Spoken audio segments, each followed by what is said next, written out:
Muy buenos días a todas y todos. Ya mediodía en Chile. Muchas gracias a todas y todos por haber atendido la invitación de la Facultad de Derecho de la Universidad de los Andes, del área de teoría jurídica, a este evento sobre el proceso constituyente en Chile y las perspectivas latinoamericanas derivadas de ese proceso. Yo quiero darles la bienvenida en nombre de Elena y yo. Estoy muy feliz de volver a compartir un evento con Elena, si a tiempo no lo hacíamos. Elena y yo nos vamos a repartir la moderación. Yo sí voy a hablar muy brevemente ahorita, voy a presentar a nuestras y nuestros panelistas, quienes son viejos amigos de la Universidad de los Andes, entonces no requieren mucha presentación. Un breve antecedente muy corto sobre cómo a Elena y a mí se nos ocurrió este proceso y este evento y la pertinencia de hablar de él en este momento. Y luego, en la segunda parte, en las intervenciones de nuestras y nuestros panelistas, Elena moderará. eh, Rodrigo, Javier, Verónica y Yanira hablarán cada una y uno por unos 8 minutos de unos temas que previamente consensuamos con ellos y ellas. Y luego de eso, de esas intervenciones, Elena y yo haremos una serie de preguntas a partir de las intervenciones de nuestras y nuestros panelistas. Y una vez terminemos con eso, ustedes pueden ir formulando sus preguntas, dudas, inquietudes en el chat. El evento también está siendo transmitido en Facebook Live y María Paula nos pondrá en el chat las preguntas de las personas que se hayan conectado a través de Facebook. Primero que todo, quiero agradecerles a Verónica, a Yanira, a Javier y a Rodrigo haber atendido esta invitación. Em, Son todas y todos viejos amigos nuestros y amigas nuestros. Yanira Zúñiga es profesora de Derecho en la Universidad Austral de Chile en Valdivia. Eh, Verónica Undurraga es profesora de la Facultad de Derecho de la Universidad Adolfo Ibáñez en Santiago. Javier Couso es profesor de la Facultad de Derecho de la Universidad Diego Portales, también en Santiago. Y Rodrigo Correa es profesor de la Facultad de Derecho de la Universidad Adolfo Ibáñez en Santiago. Estos temas yo creo que con todas y todos los hemos venido discutiendo hace muchos años de larga amistad. Pero un poco la idea, Elena y yo estábamos hablando un día y dijimos, es absolutamente necesario que la pandemia y los temas relacionados con ella no nos, como latinoamericanos, no nos dejen ver otros temas importantísimos para la región y particularmente el bellísimo proceso constituyente de Chile.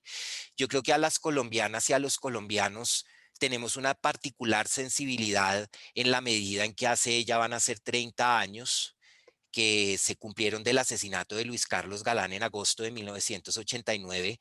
Iniciamos un proceso constituyente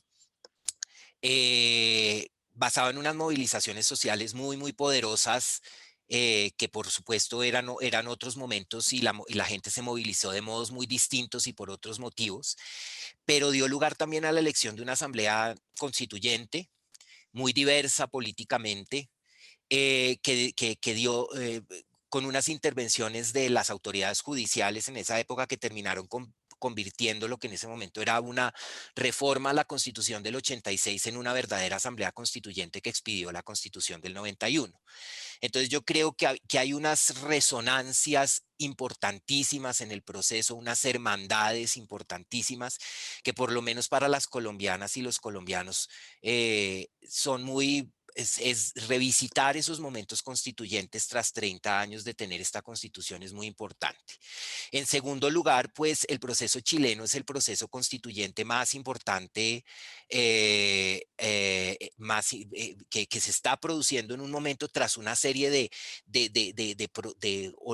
olas de constituyentes, al menos en América Latina, las de los años 80, las constituciones de principios de los 90, y luego, pues, este movimiento constituyente de inicios de los 2000 en Bolivia, Ecuador, Venezuela, y hoy Chile va a discutir una nueva constitución tras una cantidad de discusiones y las preguntas que surgen es, hoy en día, qué tipo de constitución, qué tipo de proceso constituyente se va a llevar a cabo, es decir, Chile qué influencias va a oír, cómo se va a mover no solo en el contexto latinoamericano, sino del constitucionalismo global. Esa fue un poco la idea de discutir informalmente con nuestras y nuestros invitados esas perspectivas. No siendo más, bienvenidas y bienvenidos, y le doy la palabra a mi querida amiga y colega Elena Alviar. Gracias, Esteban. Bueno, muchas gracias. Esto realmente me parece que es un evento fascinante y estoy segura que vamos a poder aprender mucho de todos ustedes. Voy a dar inicio a la parte en la que van a hacer sus presentaciones y voy a pedir disculpas desde ya porque yo tengo fama de que realmente sí cumplo los 8 minutos. Entonces, a los 8 minutos van a oír mi voz eh, a los 7 minutos van a oír mi voz y les voy a decir falta un minuto y les pido disculpas de antemano, pero digamos, alguien tiene que hacer eso y lo voy a hacer yo. Entonces, el primero en la lista es el primer orador va a ser Javier. Javier, bienvenido y muchas gracias por participar en este evento. Gracias a ti, Elena, Esteban, es un gusto verlo. A ver, a mí me toca en esta edición del trabajo que nos hicimos entre todos, el contexto que dio inicio y las particularidades centrales de este proceso que estamos comenzando, este proceso constituyente.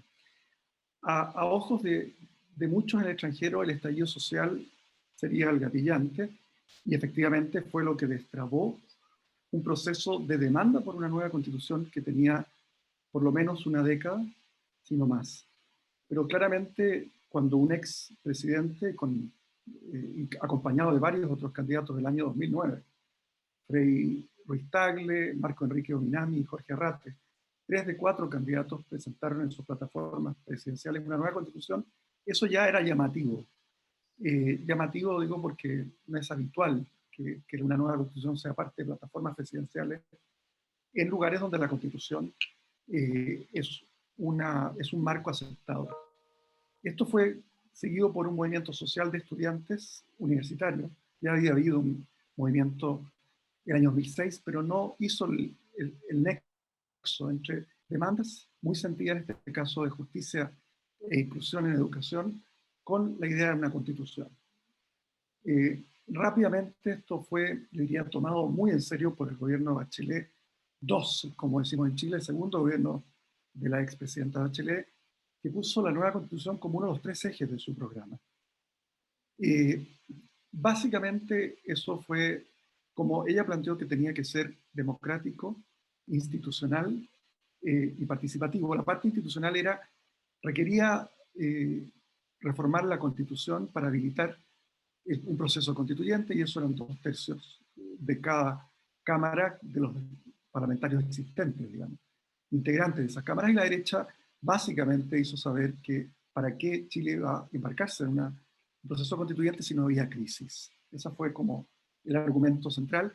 Hubo un intento de Bachelet de un proceso participativo, quizá para de facto haber forzado, persuadido a la derecha que destrabara aquello, pero no ocurrió porque no fue suficientemente fuerte la presión social o política. Llegamos rápidamente al año 2019, el estallido social. 5 semanas antes, bueno, se sabe poco de esto, fuera de Chile, el abogado del presidente Piñera golpeó la mesa, como se dice coloquialmente aquí, diciendo que iba a ir al Tribunal Constitucional a presentar la inconstitucionalidad de 17 mociones parlamentarias, incluida una muy popular que rebajaba la jornada laboral de 45 a 40 horas. Lo planteo como antecedente porque cuando se produce el estallido social, yo diría que lo habitual que uno esperaría de un estallido es pedir la cabeza del presidente. En un país presidencial es habitual eso. Y lo notable fue que a los pocos días del estallido social se planteó fuertemente la idea de una nueva constitución. Entonces, todos estos antecedentes, creo yo, fueron, en algún sentido, estaba a la mano la idea de que en realidad cambiar de presidente no parecía ser la solución. La gente sabía, en algún sentido, las personas que participaban del estallido y muchos sectores sociales se dieron cuenta que, en general, sería elegir una nueva presidenta o presidente, si seguíamos bajo estas reglas constitucionales, podía llevar a la misma frustración que produjo el gobierno de Bachelet II, donde chocó con un tribunal constitucional que se dedicó a echar abajo proyectos de ley de la presidenta, que, sobre todo aquellos que tendían a desmantelar un modelo particularmente extremo de neoliberalismo, que es el que tiene todavía Chile. Pero yendo rápido, porque estoy muy consciente que son solo 8 minutos, diría lo siguiente. Una vez que uno toma el peso a la Constitución, Chile presentaba una anomalía. En los años 90 se planteó incluso que era una transición modelo, y el país efectivamente creció mucho, redujo incluso la pobreza de un 43% el año 88 cerca de un 10% el año 2019, pero mantuvo niveles de desigualdad muy ostensibles. Lo que planteaba la pregunta de cuánta, yo diría esta es una pregunta general para América Latina en general, cuánta desigualdad es compatible, incluso cuando uno ha avanzado en derrotar o casi derrotar la pobreza extrema e incluso la pobreza medida en términos económicos puros.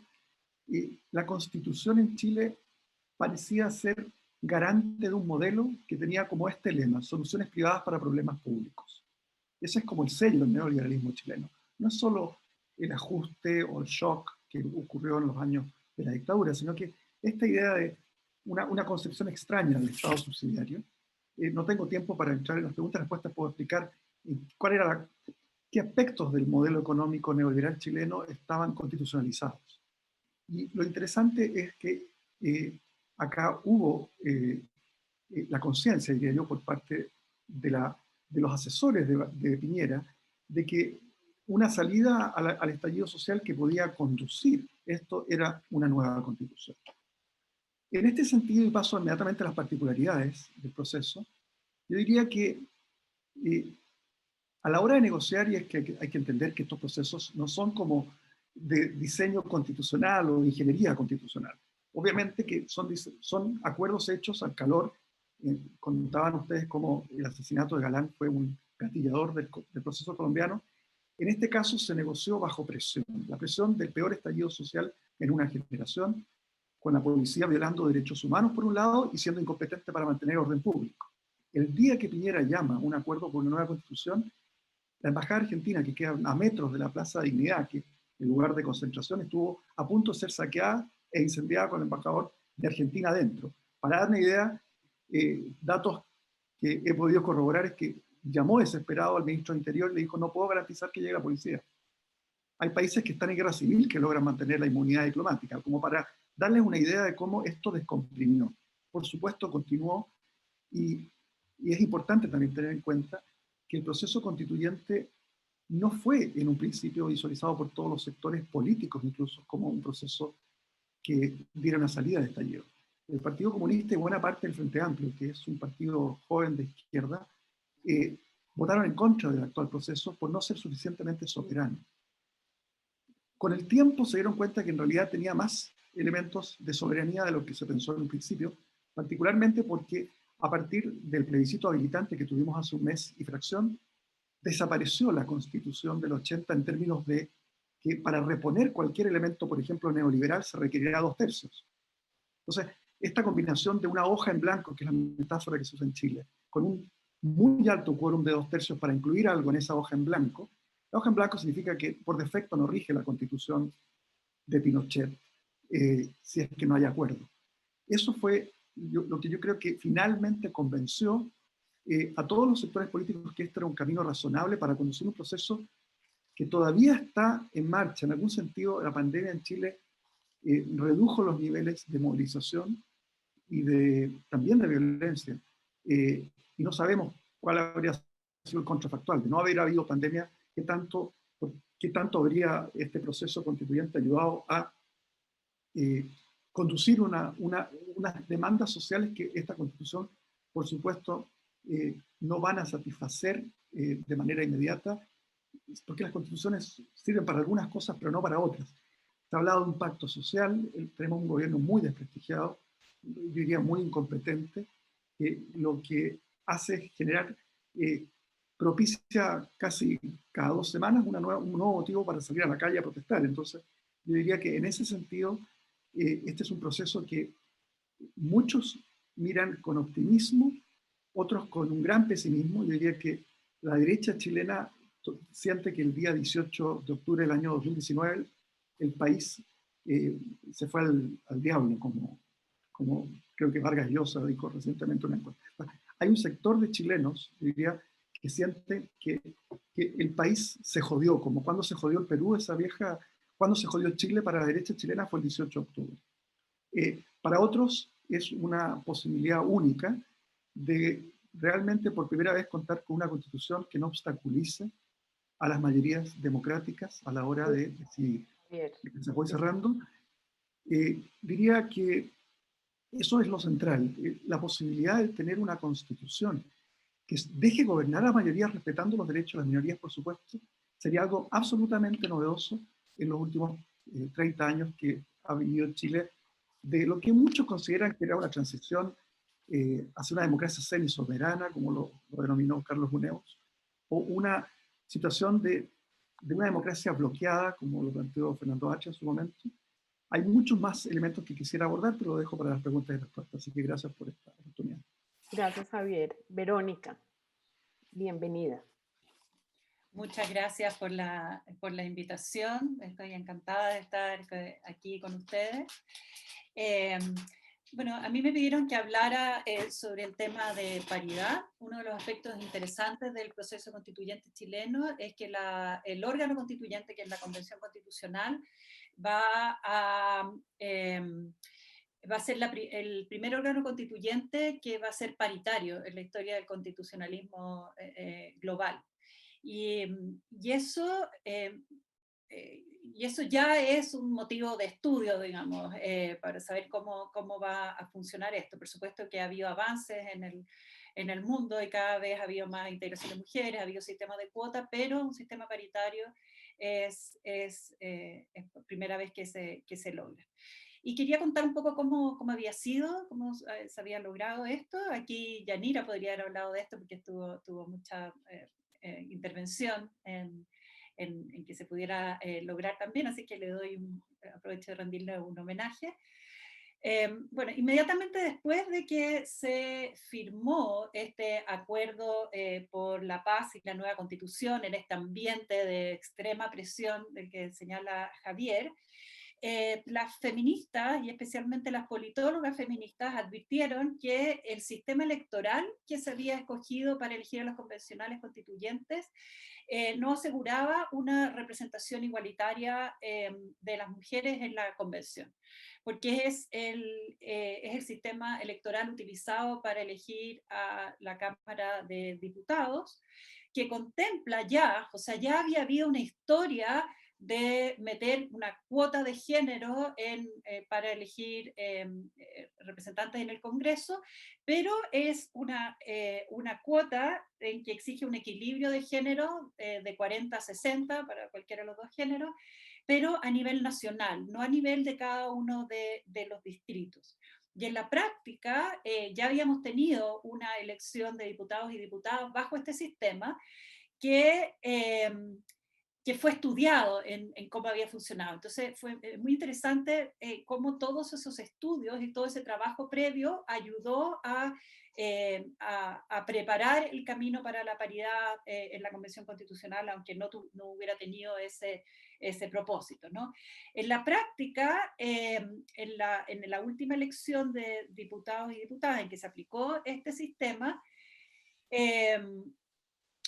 los partidos políticos pusieron a las mujeres para cumplir con esta cuota en los distritos que eran menos competitivos, ¿no? Y de hecho, de 28 distritos que hay a nivel nacional, en 8 no salió ninguna mujer elegida como diputada. Y además se estudió que los hombres recibieron 40% más de financiamiento de los partidos políticos que las candidatas mujeres, el doble de donaciones y 3 veces más de recursos financieros para sus campañas vía acceso al crédito que las mujeres. Sin embargo, bueno, hubo mejora importante, se pasó de un 15,8% de representación de mujeres en la Cámara de Diputados a un 22,6%, pero que sigue siendo más bajo que el promedio de América Latina. Digamos, que eso era irregular en el punto de vista de, digamos, Chile en comparación con otros países de América Latina, lo baja que era que era y que sigue siendo la representación política de las mujeres en el Congreso.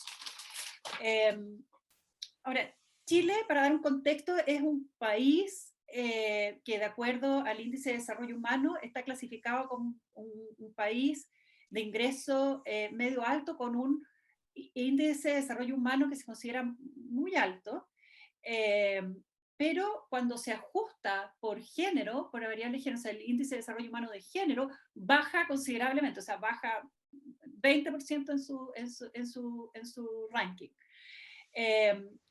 Y también, y eso naturalmente impacta en indicadores como el ingreso per cápita, que hay una brecha altísima en el ingreso per cápita si se dividen los indicadores por género, ¿no? Entre hombres y mujeres. Y otro aspecto interesante, y esto está en un estudio del Programa de Naciones Unidas para el Desarrollo que se llama Desiguales del año 2017, otro aspecto interesante es que hay dos ejes de desigualdad que son los más profundos y que además crean en las personas la sensación de discriminación, y que son los más fuertes son por clase social y por género. Por clase social, para dar una idea sobre el nivel de desigualdad, el 30% del ingreso generado por la economía chilena es captada por el 1% más rico de la población, y el 19,5% del ingreso generado por la economía chilena está en manos del 0,1% de la población. O sea, hay una desigualdad de clase fuertísima, y eso está claramente digamos, explica los temas del estallido social, en que la desigualdad es extremadamente importante como motivación. Y hay una frase de este reporte del PNUD que dice: la desigualdad es parte de la fisonomía histórica de Chile, es un elemento esencial en cómo los chilenos se entienden el país en que viven y la posición que ellos ocupan en la sociedad.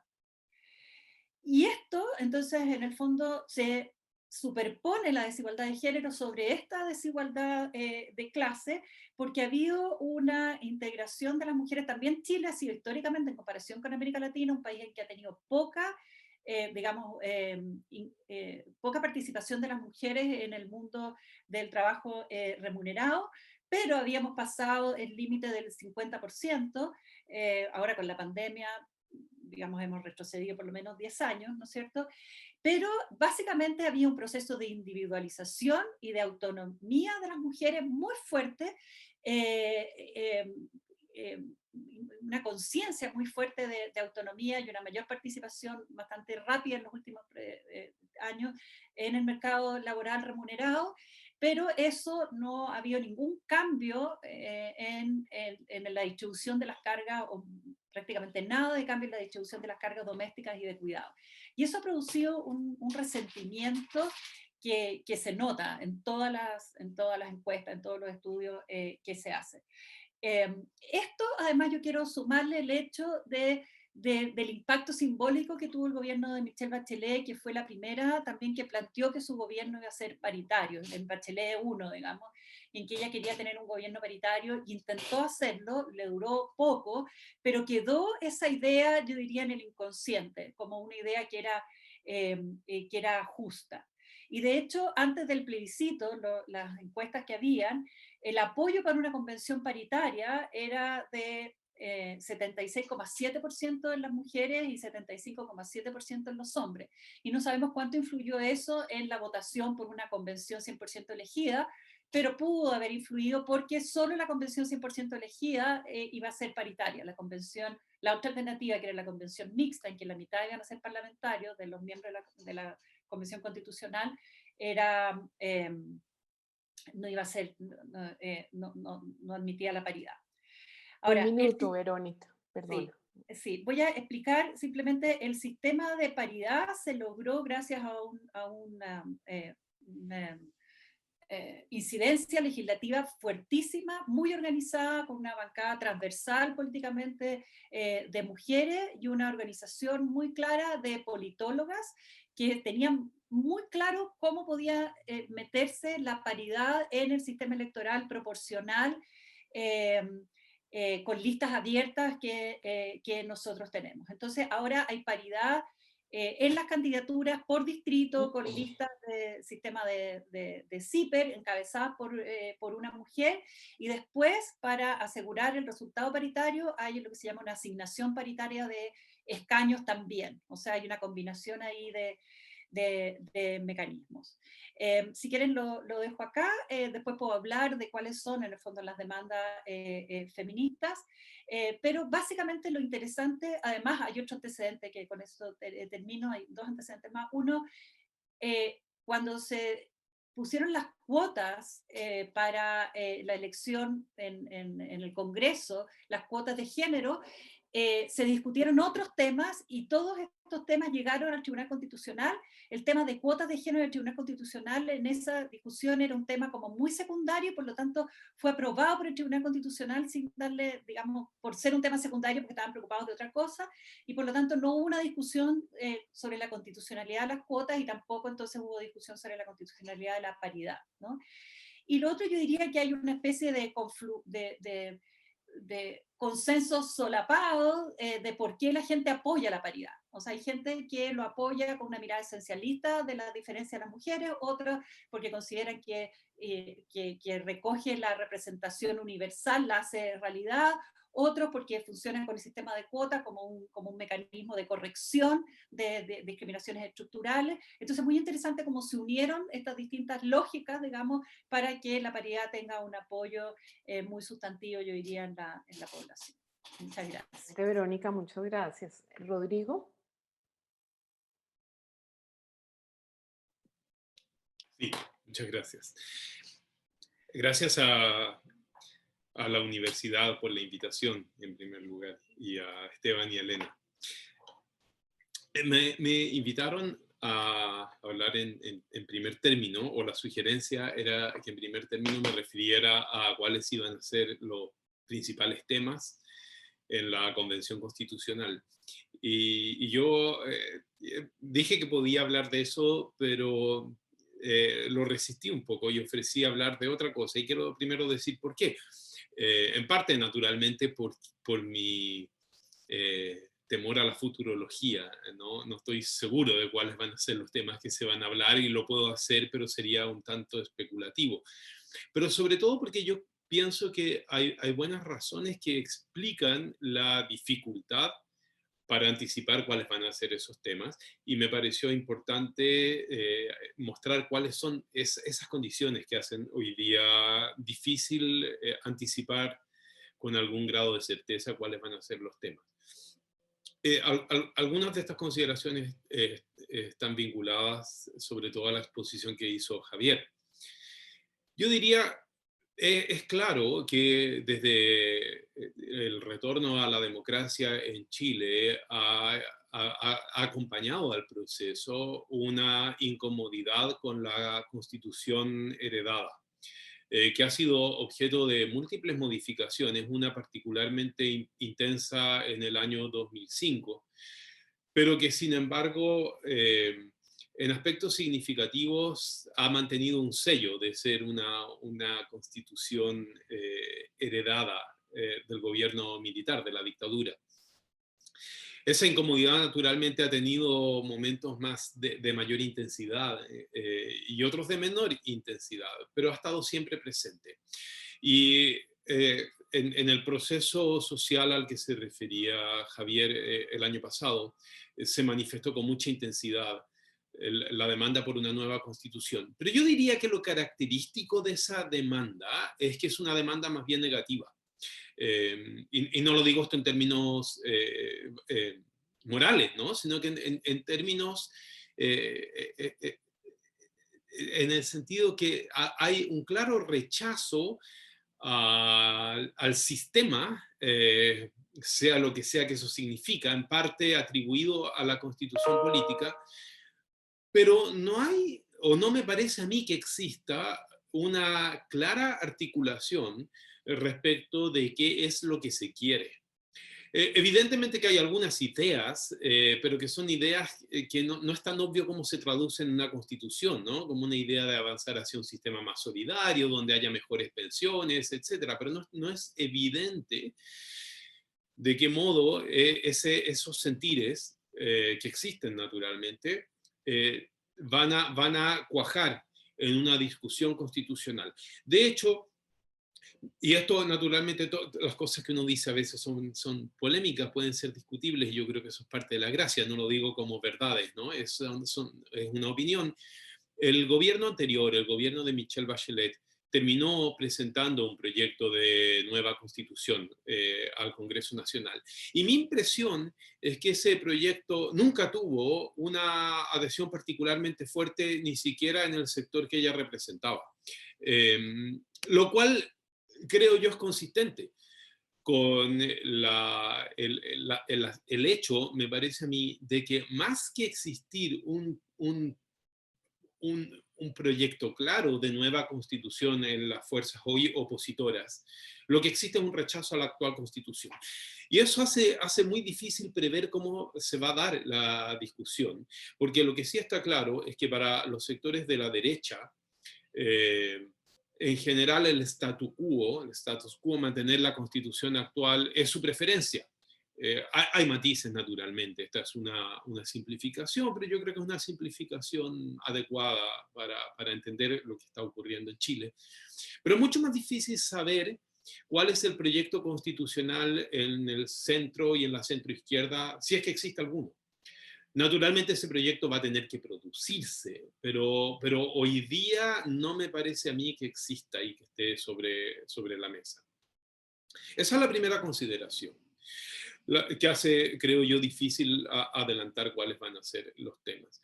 La segunda tiene que ver con el procedimiento acordado. La convención va a operar bajo reglas acordadas como modificaciones ya a la actual constitución política. La principal de esas reglas la señaló Javier, y es que la constitución señala que la convención desde luego tendrá un mandato acotado. Su mandato consiste en redactar una propuesta de constitución política que será posteriormente plebiscitada. No tiene más funciones que esas, no tiene funciones de gobierno, no tiene funciones legislativas. No tienen estricto rigor funciones constitucionales tampoco, más bien redactar una propuesta de constitución, que naturalmente va a ser aprobada, eso es, salvo que pasara algo muy, muy extraño. Y para la aprobación de las normas, la Constitución exige el voto favorable de 2/3 de los miembros de la Convención. Todo indica que esa convención va a tener, aunque todavía se están discutiendo circunstancias que podrían afectar este número, pero en principio va a ser una constitución compuesta por 155 personas. ¿No? De manera que ustedes tienen una idea, pues requieren un poquito más de 100 votos, no sé, 103, 104 por ahí, para la inclusión de disposiciones constitucionales. Y en segundo lugar, una característica esencial del procedimiento y que ha sido muy polémica y que en algún sentido ha concentrado la discusión en estas semanas en Chile, es a lo que también se refirió Javier, que se ha denominado la hoja en blanco. Y la hoja en blanco ha tenido distintas interpretaciones, es una metáfora, naturalmente, yo creo que es una buena metáfora. Como toda metáfora es ambigua y admite distintas interpretaciones, y eso ha generado alguna confusión en la opinión pública. Pero evidentemente me parece a mí que la metáfora se refería a un mecanismo jurídico que es muy claro, y es que la nueva constitución no se redacta como reforma a la constitución de 1980, sino que se redacta como nueva constitución de modo tal que todo lo que no se acuerde incluir va a quedar desregulado. La Constitución de 1980 la actual Constitución ha quedado sujeta a una derogación condicional hoy día, básicamente se tomó un acuerdo de derogar la Constitución, acuerdo que el plebiscito ratificó, el plebiscito de hace cosa de algunas semanas atrás en Chile, y esa derogación se va a hacer efectiva el día que se publique la nueva Constitución. Y eso significa fundamentalmente que no hay un texto residual, no hay un texto supletorio sobre el cual se trabaje, y por eso la metáfora de la hoja en blanco. Por supuesto que eso ha generado, como dije, algunas dificultades en la comprensión, en la opinión pública, que ha pensado que esto significa discutir como si nunca hubiera habido derecho constitucional en Chile. No es esa la idea. Un Pero minuto, por gracias, favor. gracias Elena. La hoja en blanco ha generado temor. La hoja en blanco unida a los 2/3 ha generado temor en algunas fuerzas políticas, especialmente en la derecha, que ha venido acostumbrada a que buena parte de las cuestiones que más valora estaban garantizadas en la Constitución política. El voto de 2/3 indica que eso va a ser muy difícil. Lo más probable es que Chile tenga una constitución mínima. Esto, la verdad, es que debiera generar frustración en todos los sectores políticos, no solo en la derecha.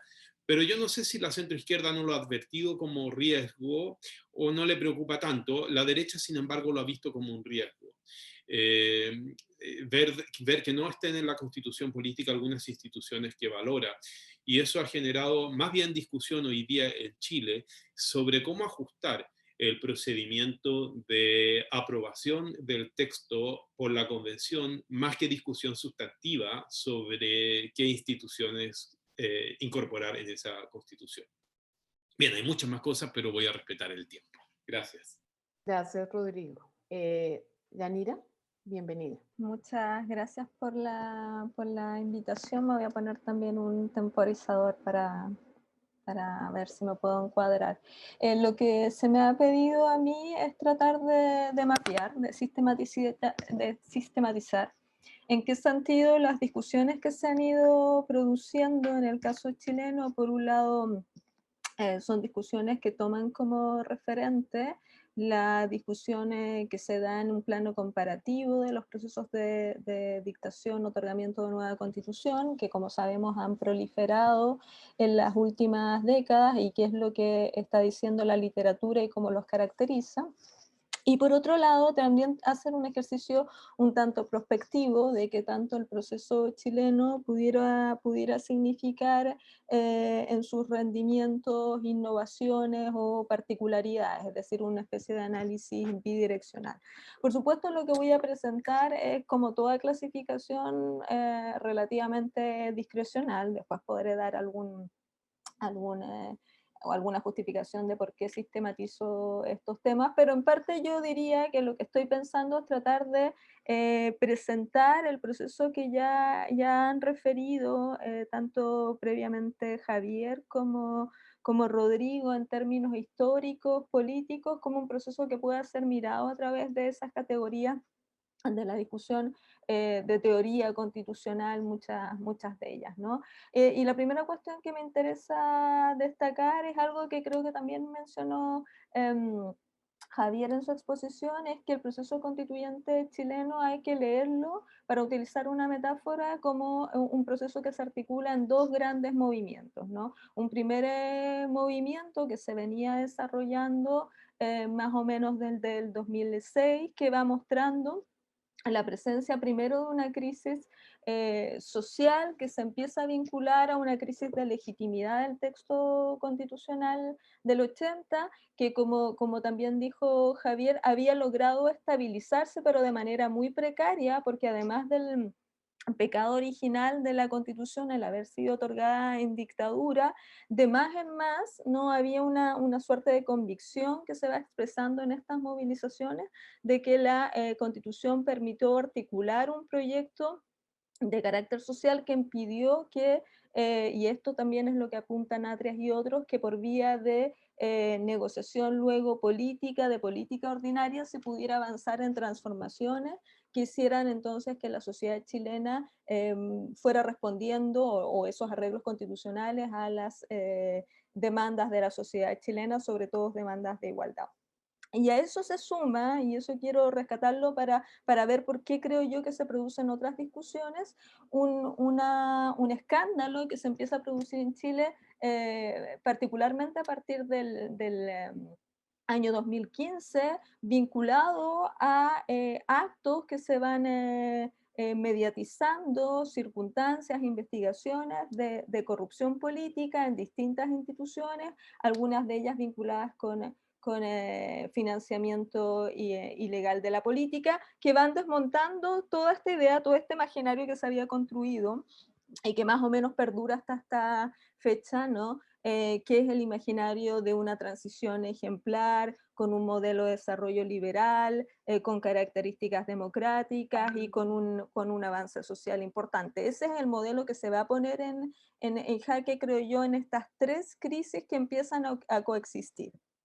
Y como también dijo Javier, en algún sentido la discusión que se produce para la elección presidencial en la que finalmente se impuso Michelle Bachelet anticipó el problema o los coletazos constitucionales de estas crisis, y en particular Michelle Bachelet intenta promover un itinerario constitucional que finalmente se ve frustrado, ¿no? Pero lo interesante para la cuestión que estoy tratando de exponer es que ese itinerario constitucional va a generar, por supuesto, una producción de investigación en el caso chileno en que se empieza a mirar el derecho comparado para tratar de resolver particularmente, yo diría, dos problemas. Primero, ¿por qué es importante otorgar una nueva constitución? Este era el problema político, pero que empieza a ser tematizado jurídicamente. La tesis que finalmente prospera es la tesis de que sin una crisis no era posible o deseable otorgar una nueva constitución, que es la crisis que se mantiene incluso en los eslogans de la última discusión a propósito del plebiscito habilitante, donde la opción rechazo, ¿no? Que es la opción conservadora de la Constitución, se presentaba más bien sosteniendo de que se podía reformar la Constitución, ¿no? Enmiendas parciales y atender a los problemas sociales sin necesidad de superarla. E incluso la idea era rechazar para reformar, ¿no? Pero como sea, ahí hay un grupo bien interesante de contribuciones que se empiezan a producir más o menos en 2013 para tratar de imaginar, mirando el derecho comparado, cómo podría producirse una reforma completa del texto constitucional chileno a sabiendas que la Constitución del 80 no contemplaba un mecanismo de superación de la misma, y ahí encontramos una serie de discusiones sobre cuáles deben ser las relaciones entre los órganos constituyentes con los órganos constituidos, y mucho de la discusión chilena giró en ese primer momento, y hasta cierto punto yo creo que hasta ahora hay algo de eso, en torno a una figura que ha sido muy demonizada, una fórmula, ¿no? Por parte de las opciones más conservadoras, que es la figura de la Asamblea Constituyente. Como sea, para ir ya avanzando porque me queda poco tiempo, de esa primera etapa quizás lo más interesante en términos de conocimiento y de estrategia constituyente fueron los mecanismos que se han dado a denominar de mecanismos de colaboración o colaboración en la redacción o formas de redacción colectiva del texto a través de los encuentros locales autoconvocados, que eran una suerte de mini asambleas populares que estaban pensadas en el proyecto de Bachelet como una forma de alimentar el texto constitucional que finalmente iba a ser discutido por el Congreso. Ya sabemos que estamos en otro eje, pero parte de esas discusiones me parece que se mantienen actualmente, y lo que yo podría identificar como discusiones ahora teóricas que se han mantenido a propósito del itinerario que estamos atravesando actualmente con el plebiscito habilitante, y ya con una opción más clara que es la de un cierto órgano constituyente de carácter asambleario, son discusiones ahora un poco más teóricas sobre las limitaciones del poder constituyente, y esas discusiones son teóricas pero al mismo tiempo son pragmáticas en el caso chileno porque el itinerario de la Constitución con estas nuevas reglas que se incluyeron para poder articularlo, ¿no? Que es un grupo de reglas que establecen la forma precisamente de otorgar una nueva Constitución y que son parte de los acuerdos que generó el llamado estallido social de octubre. Estas nuevas reglas establecen en su artículo 135 algunas cuestiones que son interpretadas o han sido interpretadas como restricciones, me voy quedando en eso, restricciones a la soberanía en un modelo que alguien podría pensar que es más parecido al que propone de un órgano en una clave más bien soberana y con ciertas limitaciones como lo propone. Una última detalle, si me permites, Elena, que yo creo que me gustaría mapear, sin perjuicio de luego hablarlo si quieren las preguntas. Una de las cuestiones fundamentales del caso chileno es el vínculo que pueda tener el otorgamiento de una nueva constitución, dada esta crisis social, con mejores mecanismos, arreglos institucionales para superar problemas de injusticia social.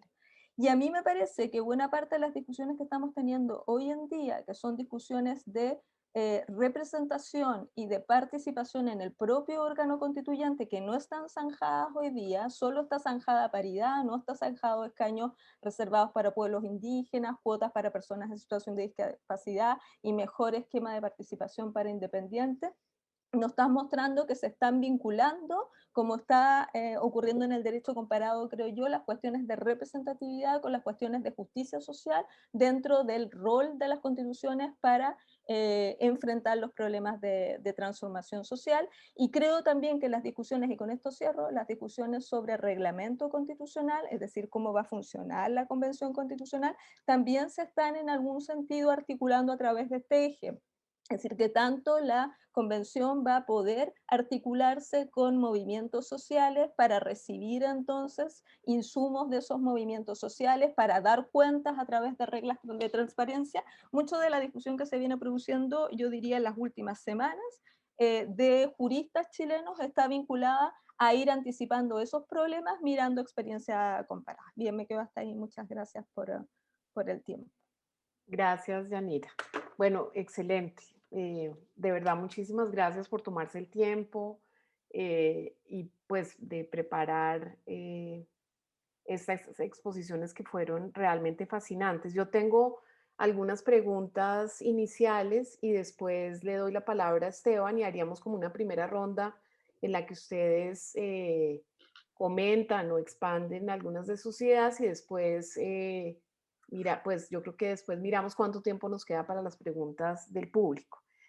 Yo quería empezar con una pregunta que a mí me ha obsesionado y de hecho he escrito mucho sobre esto y es, ¿por qué es necesario cambiar la Constitución? Yanira hizo un poco de referencia a eso. Digamos, yo siempre he pensado que en América Latina tenemos como una fe muy grande en que con un cambio constitucional o con una reforma constitucional se van a cambiar las condiciones, digamos, que ustedes pues que todos en realidad se han referido a unas condiciones en Chile, por ejemplo, de gran desigualdad.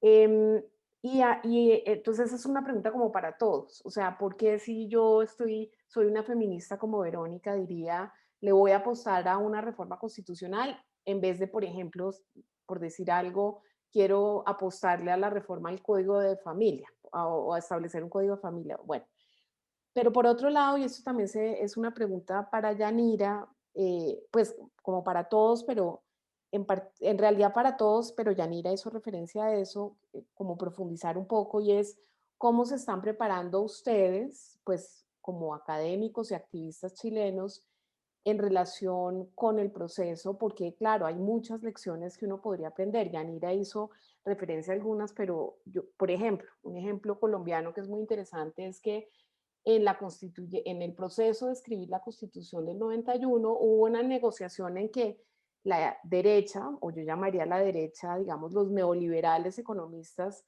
les dijeron, tranquilos, ustedes se quedan con el diseño institucional de la parte económica de la Constitución, y los más progresistas les dieron frescos, ustedes diseñen la parte de derechos económicos y sociales, y así pues entonces y en realidad eso creó como una esquizofrenia dentro de la Constitución, porque es una Constitución que tiene un banco central, por ejemplo, que está obsesionado con la austeridad, que tiene que controlar, que no puede, por ejemplo, incluso hoy en día en la pandemia eso ha sido un problema, con una Carta de Derechos Económicos Sociales muy fuerte, y eso, digamos, en los años 10 años después de la Constitución generó una cantidad de choques, porque la Constitución es una negociación. Entonces me pregunto, o por ejemplo en el tema de género también hubo muchas negociaciones. Entonces es muy interesante porque además de mirar el derecho comparado de cómo se ha hecho bien o cómo podría uno hacerlo bien, también es muy interesante ver históricamente cómo ha salido mal, ¿no? En otros sitios, o sea, cómo la negociación en otros sitios ha salido mal. Y ahora ya entro a preguntas particulares para cada uno. Pues a Javier, digamos, el tema que me apasiona a mí es cuáles son esos elementos, digamos, neoliberales que tiene la Constitución chilena. Yo he escrito mucho sobre los elementos neoliberales que tiene la Constitución colombiana. Y en realidad, una cosa que me parece muy interesante es que eso saca del debate cualquier cambio, ¿cierto? Cuando uno incluye política neoliberal dentro de la Constitución, puede tener un gobierno de izquierda, pero el gobierno de izquierda tiene que sujetarse o sea, la Constitución también es una limitación. Y esa pregunta es una pregunta similar que le quiero hacer a Verónica, y es, esa presentación tan interesante que hizo Verónica acerca de las condiciones de las mujeres en Chile, ¿cuál es la relación o mejor dicho, cómo podría decir uno, parte de lo que le pasa a las mujeres es porque en la Constitución no pasa A o B, ¿no? O sea, eh, la Constitución debería tener estas cosas. Yo me sueño una Constitución que tuviera estas características para poder, digamos, mejorar la situación de las mujeres en Chile. Y en ese sentido, esa pregunta también es una pregunta que me parecería muy interesante que Verónica también hizo referencia, y es cuáles son las demandas feministas, porque entre otras cosas, seguramente, como pasa en Colombia también, hay muchas feministas, ¿cierto? Hay feministas que creen en la paridad, hay feministas radicales, hay feministas. Entonces, eso me parecería muy interesante si pudieran hablar un poco más sobre eso. En el caso de Rodrigo, yo tenía una pregunta, digamos, me parece muy interesante y es cierto, yo creo que en cualquier proceso constitucional cuando empiezan, pues no saben muy bien qué es lo que va a salir, porque además son fuerzas, distintas fuerzas en juego. Pero en algún momento te oí decir, y es posible que, no, que lo que iba a acabar quedando era como una constitución mínima y que esa constitución mínima le generaba mucho temor pues a la derecha, pero le debería generar temor también, en teoría, a la izquierda. Pero yo quiero como hacer de abogado del diablo y pensar, bueno, de pronto una constitución mínima es lo mejor que puede haber, ¿cierto? Porque si uno tiene una constitución mínima, entonces no tiene, digamos, el debate democrático permite que las cosas se desarrollen en otras partes y haya flexibilidad y haya cambios. Entonces, pues esa sería la pregunta para, eh, para Rodrigo. Y finalmente a Yanira también le quería preguntar si podría decir un poco más sobre cómo se han dado las discusiones teóricas acerca de mejor dicho, esa última parte que faltó un poco, y es qué es lo que se está empujando en términos, o qué es lo que se preferiría en términos de cómo va a funcionar la asamblea. Pero pues muchísimas gracias, muy interesante, apasionante. Quisiera ser chilena en este momento. Así que muchísimas gracias. Yo quisiera también agradecerles a Yanira, Verónica, Rodrigo y Javier por sus exposiciones, sobre todo porque gran parte de la idea que tiene uno fuera de Chile, de las discusiones que se están dando, pues ustedes también revelan, digamos, nosotros, Elena y yo, planteándoles a ustedes de qué podrían eventualmente hablar, ya digamos, es una visión que adicionalmente denota las limitaciones de lo que significa pensar y hacer una nueva constitución.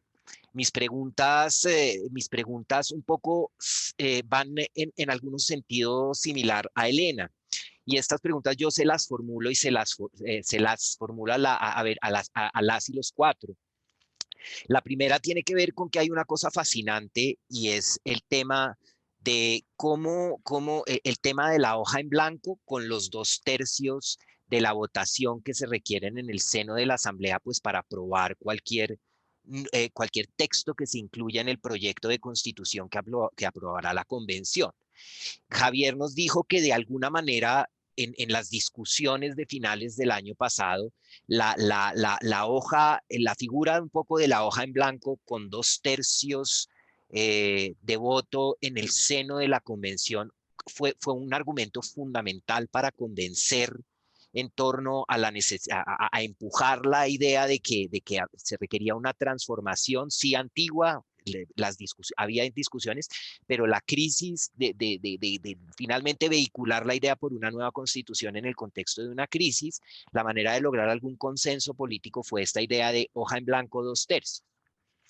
Y luego ir la juiciosa intervención de Rodrigo en torno a lo que significan los 2/3 para aprobar cuestiones, es decir, y la idea de Rodrigo de una constitución mínima. Mi pregunta es un poco esta idea de la hoja en blanco 2/3, que en mucha gente puede figurar en la mente de muchos chilenos y chilenas, y ustedes me pueden corregir en punto a esto, es como el lugar de la esperanza, una hoja en blanco, y que se superpone la metáfora de la hoja en blanco, y entonces eso nos llena de esperanzas. Y la gente que se va a lanzar a elecciones a la Convención Constitucional, seguramente eso va a ser parte de la plataforma de propuestas que al momento de lanzarse a los electores y electoras va a ser: yo propongo esto, agendas de reforma muy detalladas, llenas de promesas. Y eso, claro, opera, como dice la metáfora, la puede uno llenar de gran optimismo, y al momento, como esa metáfora se traduzca al momento de los debates y de los límites grandísimos, es decir, poner de acuerdo a 2/3 de 155 convencionales, pues es difícil, ¿no? Y sobre todo ciertas propuestas, digamos, que rondan en el constitucionalismo global, si la gente las está mirando, cómo se llevan a Chile, y eso está sometido a 2/3 del voto de las y los convencionales. Si eso puede ser, mi pregunta es: la idea de la hoja en blanco 2/3 que abre las esperanzas, pero las reduce a una sobriedad de los 2/3, puede dar lugar a una cantidad de decepciones y de frustraciones muy grandes al momento del voto efectivo y de las discusiones en el seno de la convención, y que termine reflejándose en una constitución mínima que tiene las problemáticas, digamos, de optimismo o pesimismo, según se le mire, que nos planteó Rodrigo. Mi otro ámbito, mi otra pregunta que coincidía con la de Elena, y esta se las hago más tal vez a Verónica y a Yanira, es: en las feministas, digamos, chilenas, digamos, se empuja el lugar a la paridad, es un gran logro, pero ya está la agenda feminista en particular. Y me pregunto, por ejemplo, el tema del aborto en Chile, en el que se ha logrado empujar una cantidad de cosas, derechos sexuales y reproductivos, digamos, esos debates, digamos, cuando seguramente, pienso yo, ¿no? El tema del aborto, por ejemplo, va a ser importantísimo en el seno de la Asamblea, y lo que me temo yo es, les pregunto, ¿hay riesgos de que en esta figura hoja en blanco 2/3, avances progresistas que se habían logrado colar en Chile, lo que se había logrado, se pueda correr un riesgo de que se pierda? Y así con muchas cuestiones de la agenda, de agendas progresistas. Me pregunto si esas mismas, si en materia, por ejemplo, de derechos indígenas, si en materia de derechos de la población LGTBI u otras cuestiones, ¿no? O avances que se hubiesen logrado de manera, ¿qué tanto, digamos, las agendas de grupos progresistas resultan de alguna manera como en esa nueva discusión? Y tengo esas dos preguntas, no más. Bueno, entonces ahora, si les parece, hablamos en el mismo orden en el que participaron. Muchas gracias. Una cosita antes de que comiencen a hablar, a las personas que están en nuestro público, recuerden que las invitamos a formular sus preguntas a través del chat. Ya tengo aquí alguna pregunta, pero una vez terminemos esta ronda de respuestas a las preguntas de Elena y yo, las y los invitamos a nuestras y nuestros asistentes a formular preguntas en el chat. Gracias. Javier, si quieres comenzar. Muchas gracias por las muy buenas preguntas. Elena, ¿por qué es necesario cambiar la Constitución? En Chile yo creo que era bastante aparente a partir del gobierno de Bachelet II, que fue el primer gobierno que intentó de veras introducir modificaciones a un modelo que, insisto, es extremadamente neoliberal dentro del contexto de economías de mercado. Y voy a ligar con la pregunta que hacías sobre cuáles son esos. El ideólogo de la Constitución de Pinochet, Jaime Guzmán, fue muy cándido cuando declaró que el punto de la Constitución del 80 es que si llegaran a gobernar sus adversarios se vieran constreñidos a hacer más o menos lo que ellos hubieran querido. Esa confesión que dejó por escrito se viralizó, por decirlo así, en algún momento del estallido, aunque había sido relevada por algunas personas antes, y tú comprenderás que hace muy difícil evitar la impugnación de una constitución que un sector político que en la dictadura más criminal que tuvo nuestra historia, Chile tuvo pocas dictaduras, solo una antes, la de Ibáñez, que fue relativamente benigna comparado con la de Pinochet, fue realmente la única criminal sistemáticamente genocida. Entonces, aparte del origen, tienes que el punto de esa constitución era evitar el desmantelamiento por medios democráticos del modelo económico, algo que Bachelet encontró. Entonces, cuando tú decías, ¿por qué no apostar, por ejemplo, al Código de Familia? Bueno, cada vez nosotros, el gobierno de Bachelet gobernó bajo la sombra del Tribunal Constitucional, que cual Corte Lochner en Estados Unidos en los años 1905 a 1937 sistemáticamente amenazaba con echar abajo proyectos. La ley de aborto en Chile, de despenalización del aborto en 3 causales, prevaleció por un voto en el Tribunal Constitucional, porque fue impugnada. Leyes que promovían la protección del consumidor, leyes que promovían la sindicalización, todas echadas abajo por el Tribunal Constitucional. Entonces, para nosotros, creo que el gobierno de Bachelet II como que ayudó a relevar que el problema de Chile era que tenía un déficit de democracia, que las mayorías no gobernaban, y no gobernaban por razones muy concretas. Entonces, diría que ese es, entonces cuando, y lo ligo a la pregunta de Esteban, básicamente, Esteban, yo diría que los riesgos, antes del 25 de octubre, el plebiscito habilitante de hace un mes y medio, el miedo de excepción era que no hubiera nueva constitución. Si hubiera sido 52-48 el resultado de ese referéndum, y no se produce acuerdo, las reglas indican que sigue rigiendo la constitución de Pinochet. Tú comprenderás que cuando hay un 80% de quienes votaron y votó un grupo bastante razonable de personas para estar en pandemia, el 51% del padrón, pero el 80% de ese grupo que fue a votar repudió la actual constitución, el mandato es claro. Convención Constitucional, ustedes tienen que elaborar una nueva constitución. Eso lo tienen incluso claro los sectores empresariales. El problema constitucional va a continuar si es que no se produce. Y el minimalismo para un país que está cansado de esta idea de que no, las mayorías no pueden gobernar tranquilas, aun cuando respeten los derechos fundamentales de las minorías, es enorme. Denme la constitución más mínima posible y voy a poder autogobernarme. O sea, eso no es poco para un país que ha estado sistemáticamente, digamos, bajo el veto de una minoría, pero además muy radicalmente neoliberal. Entonces, la pregunta tuya sobre los riesgos para las agendas progresistas. Sí, las agendas progresistas han chocado persistentemente contra el Tribunal Constitucional o el veto de algunas leyes que en Chile requieren 4/7 de los diputados y senadores en ejercicio. Y cierro con las preguntas que me hacía. El listado es largo, Elena, de cuáles son los elementos neoliberales, pero solo 2 o 3 botones de muestra. Chile tiene una hostilidad al Estado empresario que exige un quórum para crear una empresa estatal de la mayoría absoluta de los diputados y senadores en ejercicio. Eso es lo que se requería para cambiar la constitución del año 25, la constitución previa a la del 80. Eso se requiere para crear una empresa estatal. La huelga solo es mencionada en Chile para prohibirla al sector público municipal. Solo está mencionada la huelga para eso.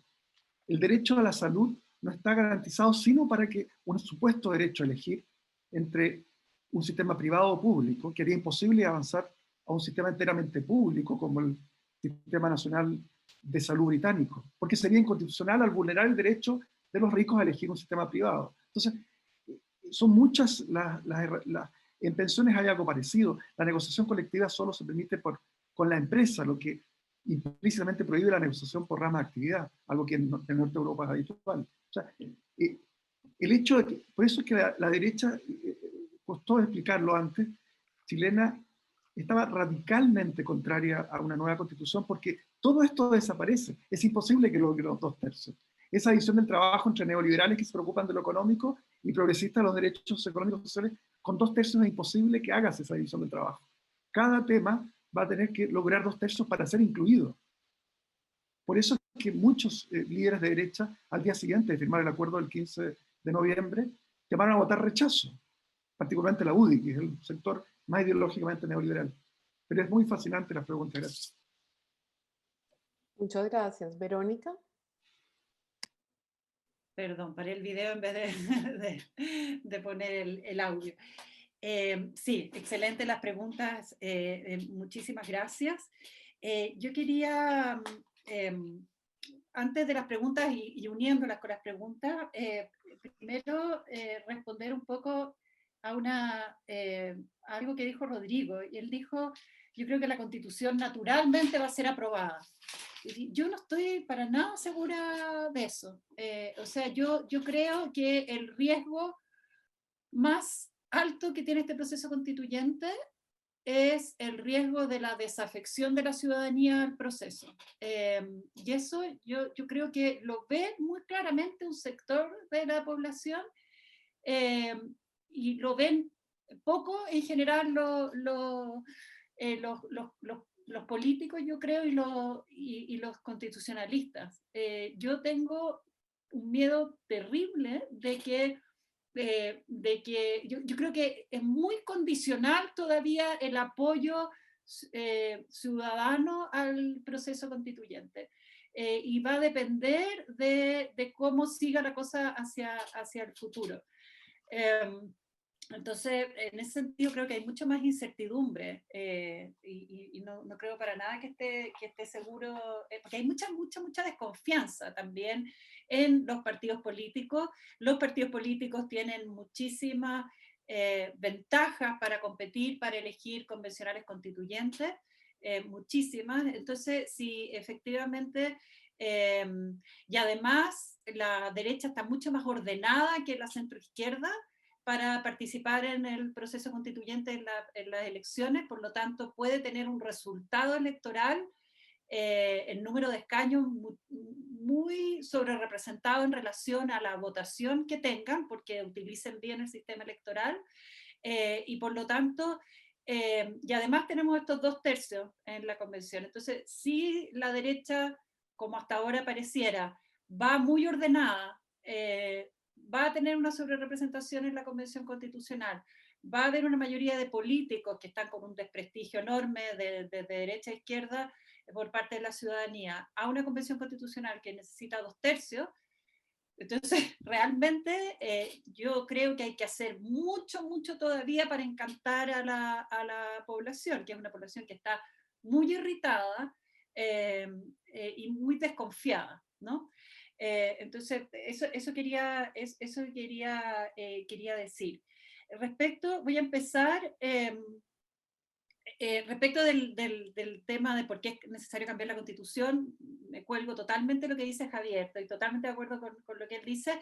Solo quisiera decir que además yo creo que hay una explicación un poco sociológica, y es que nunca nos hemos rearmado como país después de todo este tiempo, después de la dictadura, yo diría, en la forma en que nos miramos como país. Yo creo que es muy distinto si uno le pregunta a chilenas y chilenos de distintos sectores que viven en distintas regiones, de distintos medios económicos, mujeres y hombres y todo, si uno le pregunta como por la identidad del país, el proyecto de país, eso no tenemos nada, salvo el fútbol quizás, de lo que podamos hablar en común. Es como y el fútbol lo digo por pura ignorancia, porque no tengo idea si se puede hablar algo en común sobre el fútbol.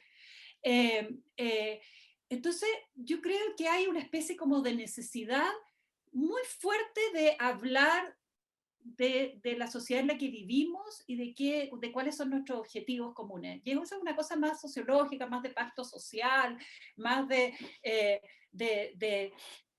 y Rodrigo tiene razón en el sentido de decir que está muy claro lo que no queremos, y se está articulando lo que queremos, pero estos procesos de participación ciudadana que abrió Bachelet mostraron que fueron exitosos nada más que porque la gente quería hablar. O sea, y yo creo y eso se nota, o sea, se ve cómo se organiza la gente para conversar y se mantienen conversando. Cualquier oportunidad que uno habla, llega gente, lo único que quiere es hablar. Entonces yo creo que hay una cosa como sociológica de necesidad como de decir, bueno, ya quiénes somos ahora, después de todo este tiempo en que nos destrozaron el tejido social y en que nos impusieron un sistema económico que no queremos y que transformó este país, que era un país como medio campesino en estilos de vida, medio conservador y medio comunitario, en una cosa tremenda de competencia, de consumismo y de competencia neoliberal. Entonces creo que hay algo ahí muy sociológico, muy fuerte. Respecto de la esquizofrenia, yo creo que hay súper conciencia, o sea, que hay bastante conciencia, Elena, de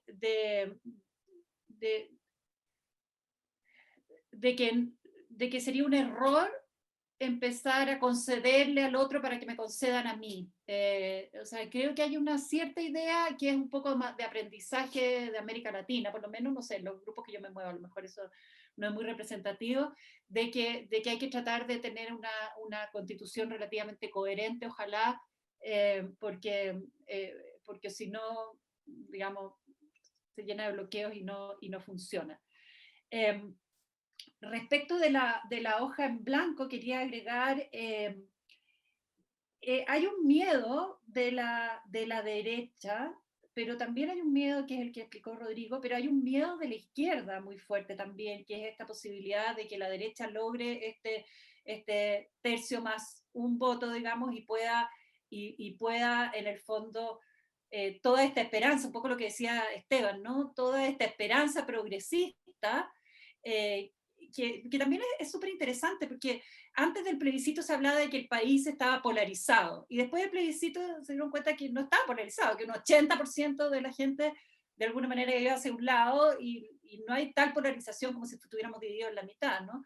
Entonces hay una tendencia progresista, por lo menos en una demanda por un estado de bienestar más fuerte, y hay un miedo a que la derecha pueda bloquear, y sobre todo esta idea de que si bien es una hoja en blanco, es una hoja en blanco hasta por ahí nomás, porque si se pasa el plazo, el default es la Constitución del 80. Ahora Rodrigo siempre ha dicho, y tiene toda la razón, de que ese es un default jurídico y que políticamente eso no sería posible. Pero funciona, está está en la mente de la gente, y si ven que durante que la Convención Constitucional se traba, la derecha tiene demasiada fuerza, etcétera, probablemente va a haber ahí una desafección, va a pasar un poco lo que dice Yanira. Yanira tiene absolutamente toda la razón cuando ella dice estas discusiones sobre reglamentos, sobre representación, participación, etcétera, están muy unidas a los temas de justicia social. O sea, cuando la gente empiece a darse cuenta de que las discusiones sobre reglamentos, sobre temas de representación, de que si no se permite a los pueblos indígenas, etcétera, se empiezan a trabar, van a empezar a desconfiar de los posibles logros sustantivos en lo que se quiere avanzar. Entonces, y ahí empiezan, que ya empezaron, esto de por qué tenemos que amarrar la Convención Constitucional, que tuvo 80% de apoyo para una Convención Constitucional sin políticos, ¿por qué tenemos que amarrarla a la regla de los 2/3 que nos pusieron los políticos? Y eso está empezando, pero si la cosa no va clara, no, digamos, si la gente no se siente representada en lo que va pasando en la Convención Constitucional, yo creo, ese discurso va a empezar a tomar fuerza. Bueno, y para terminar, respecto de la agenda feminista,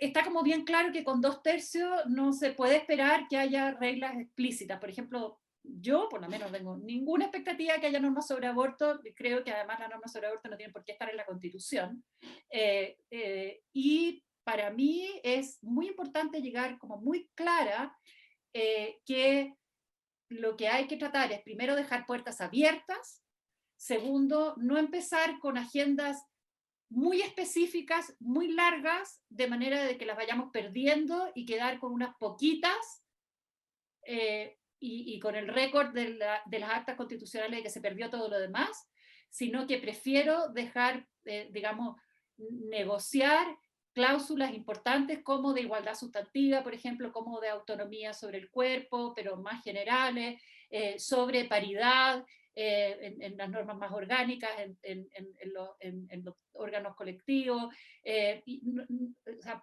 pocas reglas, pero que abran puertas. Creo que eso es muy importante y espero que haya conciencia de eso. Lo voy a dejar hasta ahí por ahora. Muchas gracias. Y que sí que están en riesgo, o sea, que haya riesgo de avances progresistas, sí, por eso yo creo que es la idea de dejar puertas abiertas para el legislador después. Perfecto, muchas gracias, Rodrigo. Gracias, Elena y Esteban, por las preguntas. A mí me parece que de fútbol se puede hablar, Verónica, siempre que se respeten ciertas condiciones. Es solo de la selección chilena y de competencias internacionales. Si hablas de competencias nacionales, estás en medio de las protestas en Plaza Italia, donde se pelea la barra del Colo-Colo con la de la Universidad de Chile. Así que de eso no se puede hablar. Bien. Me parece que buena parte de las... Puedo decir algo que toca buena parte de las preguntas a partir de la primera pregunta que hacía Elena, si es necesario modificar la Constitución. Y como yo no soy candidato a nada, ni pretendo serlo, puedo ser extremadamente puedo ser políticamente incorrecto y aprovechar mi posición de profesor, que creo que me da la responsabilidad para decir lo que pienso, aunque quizás esté equivocado. A mí me parece que es necesario modificarla. Esa no es la parte polémica de lo que voy a decir. Lo polémico es que yo creo, sin embargo, que no es necesario modificarla necesariamente por las razones que ese 80% de chilenos piensa que es necesario. Y eso naturalmente plantea un problema, ¿no? Como digo, mi impresión es que queremos distintas cosas, hay una cierta insatisfacción con programas sociales, no es tan evidente, sin embargo, qué es lo que Chile quiere respecto de la Constitución. Pero lo que a mí me parece evidente es que la Constitución política actual no da ninguna garantía de gobernabilidad. Y eso yo creo que es un problema grave. Es un sistema presidencial con un sistema electoral de representación proporcional en un país donde ninguna fuerza política tiene más de siquiera soñar más del 30% de adhesión de la población, o cerca del 30%, la que más puede tener, y eso ya en coaliciones de varios partidos, no un partido. Pues estoy pensando que probablemente la derecha tiene algo así como un tercio, la izquierda un tercio, a veces se mueve un poco, ¿no? Pero nadie tiene la mitad, y eso significa que tenemos un presidente sin Congreso Nacional, y eso yo creo que augura años de desorden y de ingobernabilidad en Chile, a menos que se modifique la Constitución política. Hay razones que explican, y no me voy a detener en ellas porque me alargaría mucho, de por qué eso no fue un problema tan grave en el pasado, pero yo creo que ya es un problema, fue un problema en el anterior gobierno, es un problema muy serio en este, y yo creo que va a ser un problema muy serio en cualquier gobierno futuro, a menos de que se modifique la Constitución política.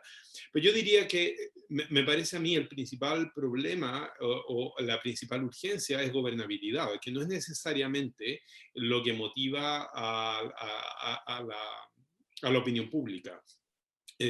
Por cierto, pienso también que hay problemas que eran los que tocaba Javier. Creo que esta constitución es una constitución que no solo en su texto, sino que en las instituciones que creó y particularmente su Tribunal Constitucional, es una constitución que ha hecho extremadamente difícil aprobar estas leyes, particularmente aquellas leyes que establecen programas sociales un poquito más agresivos que lo que estamos acostumbrados en Chile. Y esa sin duda es una razón para modificar la constitución política. Ahora, la hoja en blanco, en este sentido, creo yo, tuvo por propósito algo que ya logró, y era abandonar una trinchera, rechazar una trinchera. La derecha estaba trincherada en la Constitución de 1980 porque de una u otra manera le resultaba conveniente. Y eso desapareció con el plebiscito, salvo por supuesto que se vote que no en el plebiscito de salida. Yo no tengo, puede que Verónica tenga mejor sensibilidad que la mía, yo no. Pero bueno, sobre eso no voy a decir nada, yo lo veo muy poco probable.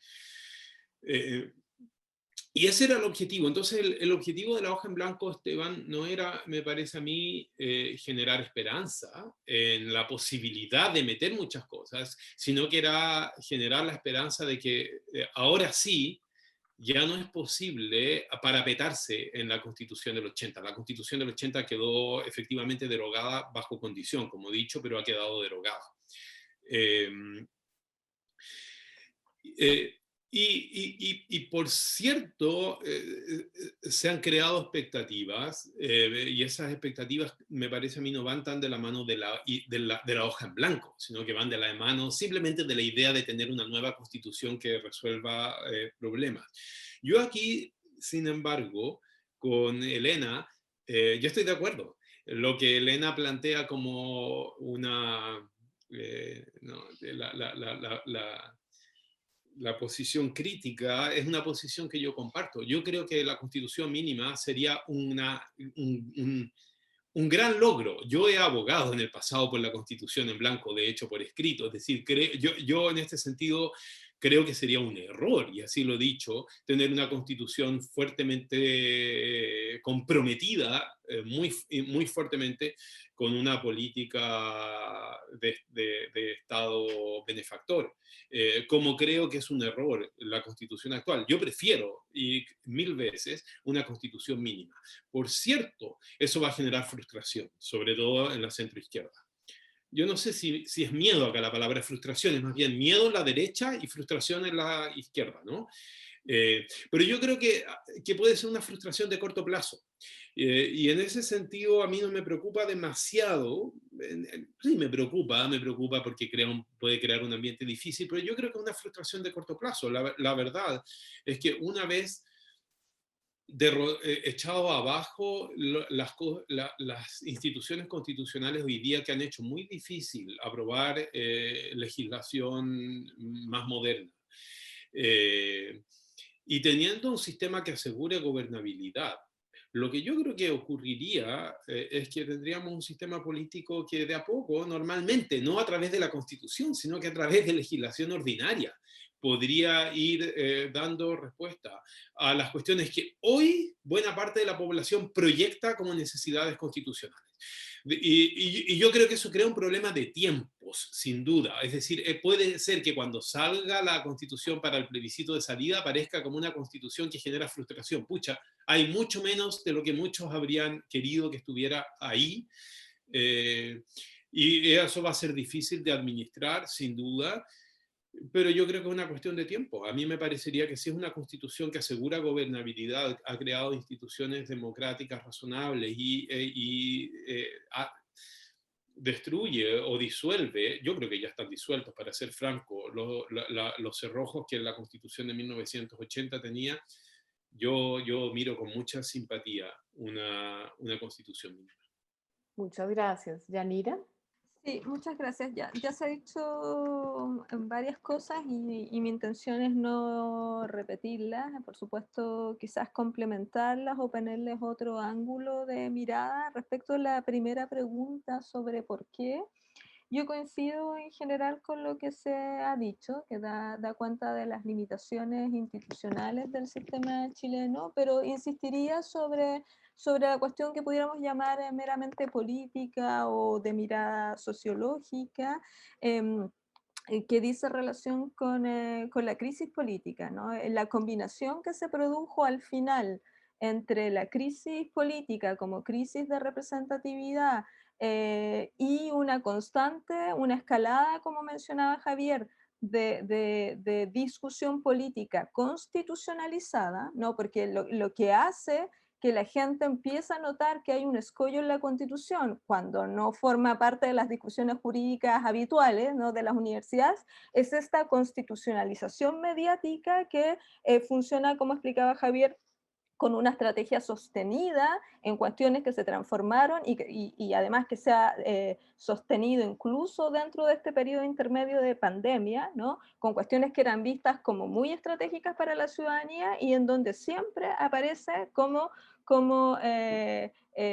un escollo en la Constitución, ¿no? Entonces la misma clase política, en particular la derecha, alimenta ese marco de de lectura por parte de la ciudadanía. Y por supuesto yo agregaría para también lo que nos mencionaba, la invitación que hacía Elena, que el potencial movilizador del discurso del poder constituyente, que no es solo teórico político, sino que está puesto en acción, ¿no? La gente habla mucho del pueblo y tienen teorías del pueblo que quizás uno podría decir están sobrepasadas en la literatura actual, pero siguen muy vigentes en la retórica de los movimientos sociales, ese pueblo único, unificado, homogéneo, que es como el pueblo dentro del pueblo, ¿no? Es el recorte del pueblo que hace el movimiento que presenta ese pueblo como justificación de su movilización. Eso está muy presente en la discusión chilena porque el pueblo es aquel entonces que articula ahora el desafío a esos poderes instituidos, ¿no? Y esos poderes instituidos que están deslegitimados. Y por eso, entonces, que la discusión de la participación es una discusión tan importante que, por supuesto, se ha abordado por algunos y algunas juristas que siempre yo creo que hay desde una perspectiva abstracta, ¿no? Como si se pudiera construir a partir de opciones meramente jurídicas, y por supuesto hay gente que lo plantea así, con cierta inercia de la discusión o de la dinámica que tiene hoy día el Parlamento para tomar discusiones. Entonces, cuando alguien pregunta cómo se podría organizar la discusión en el plano de la Convención Constitucional, bueno, hay varias propuestas que lo que hacen es, en algún sentido, reproducir el mismo modelo de funcionamiento con sus comisiones, ¿no? Pero por supuesto hay otro grupo de discusión que creo que es la más rica hoy día porque está puesta al servicio de de las ideas políticas que se están enfrentando y que no están superadas con el cambio de constitución ni con el triunfo de la opción apruebo en el plebiscito. Por supuesto, la opción conservadora no ha desaparecido. La opción conservadora, en esto yo soy muy Foucaultiana, nada desaparece, todo se transforma simplemente en otras lógicas de poder. Y entonces lo que hemos visto es que en la discusión sobre el reglamento han aparecido muchas interpretaciones y propuestas de cómo debiera funcionar que se presentan como propuestas neutras, pero que en realidad, si uno mira cuáles serían sus rendimientos, están sirviendo claramente a las opciones políticas que están detrás de la discusión. Les doy un ejemplo de una. Se ha planteado por ciertos juristas ligados a, digamos, a un conglomerado más bien de derecha, la posibilidad de que se reinterprete la regla del 2/3, no solo para aprobar cada una de las discusiones sobre disposiciones, sino como un segundo quórum de 2/3 para aprobar luego el texto final de la Constitución, una especie de doble 2/3. Por supuesto que eso tiene consecuencias que no pueden pasar desapercibidas para quien propone esa manera de entender la regla, ¿no? Y se ha planteado más recientemente, a propósito de lo que decía Rodrigo, y yo creo que la izquierda también viene observando el problema, ¿no? Y también conectando con la pregunta de Esteban, ¿cuáles pueden ser los rendimientos en las expectativas sociales de la regla del 2/3, perdón, la posibilidad de rediscutir un proyecto que viene del Partido Comunista, que no se sumó al acuerdo de noviembre pasado, pero que tiene, por supuesto, una influencia en un mundo social vinculado a la discusión de la Constitución hoy día, la posibilidad de rebajar ese quórum. Así que no es verdad, creo yo, que la izquierda no esté avisorando el problema. Yo creo que lo está mirando bien. Y lo que hay aquí es lo que la literatura pone de relieve y que se está actualizando en el caso chileno, la tensión que hay entre mayores estándares de participación, ¿no? Y una especie como de voluntad soberana popular más implicada en el proceso versus las posibilidades de articular negociaciones. Y por eso es que las opciones están en esos ejes. Participación popular o no, más allá por supuesto de los convencionales, incluso yo creo que la reticencia a aprobar los escaños reservados, además de las connotaciones que eso tiene en la política, que es un tema por sí solo en Chile, la política de reconocimiento indígena, está también puesta en clave electoral, porque si se aprueban los cupos adicionales como supernumerarios, puede ser que se aumenta entonces el poder para alcanzar ese 2/3 de la facción política más ligada al mundo de la izquierda. Y al contrario, al poner esos cupos que van del 24-25 dentro de los 155, se corre el riesgo incluso de volver a un esquema binominal en ciertos distritos electorales, ¿no? Y entonces aumenta la fuerza de la derecha. Por lo tanto, yo creo que todas esas discusiones, para utilizar una expresión que se usa mucho en Chile, están hechas con la calculadora en la mano, de cuáles son los rendimientos que dan para la regla del 2/3. Y para finalizar, las cuestiones de género, ¿no? Que como apuntaba Verónica, es en realidad mi tema preferido de investigación, además porque tengo compromiso con las visiones feministas. Yo creo que efectivamente están puestas en una situación muy expectante, porque esto también ha coincidido con una rearticulación muy importante del movimiento de mujeres en Chile, ¿no? Antes del estallido social apareció muy fuertemente en demandas contra la violencia, como viene ocurriendo en América Latina. Y si recuerdan, durante el proceso, a propósito de la movilización de las tesis, también aparece muy fuertemente, es decir, solo se alimenta con la reacción violenta que tienen las fuerzas policiales en Chile, que termina afectando también o teniendo impactos de género bien identificados. Entonces, tenemos un escenario de alta expectativa, alta articulación desde esos movimientos de mujeres, por supuesto, yo diría muy vinculado a las últimas discusiones, que son las discusiones de derechos procreativos y en particular aborto, además porque la ley de aborto ha estado funcionando, es decir, hay una conciencia que la ley de aborto fue tramposa en su aprobación con el rendimiento que ha tenido la objeción de conciencia para obstaculizar.